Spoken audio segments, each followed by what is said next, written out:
ಎತ್ತು. ಇನ್ನೊಂದು ಸಾರಿ. ಇನ್ನೊಂದು ಸಾರಿ. ಬಿಟ್ಬಿಡು. ಇದನ್ನು ಹಂಗೇನೆ ಬುತ್ತಿ ಇಟ್ಟರ ಅದೇನಾಗಲ್ಲ ಬಿಡು. ನೀನು ಆಮೇಲೆ ಕಟ್ ಮಾಡಿದ್ವಿ ಅದು ಹಂಗೇನೆ. ಬುತ್ತಿ ಇಟ್ಟಮ್ಮ.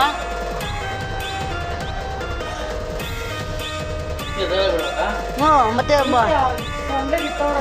ಹ್ಞೂ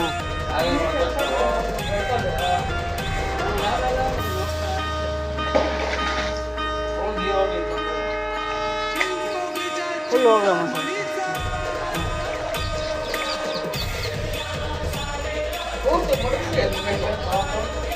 ಆಮೇಲೆ ಇದು ಕಟ್ಟಕ್ಕೆ ಎಲ್ಲ ಹಾಕೋಲ್ಲ ಕೊಡೋದು. ಹೂವು ಅದಕ್ಕೆ ಹಾಕೋ.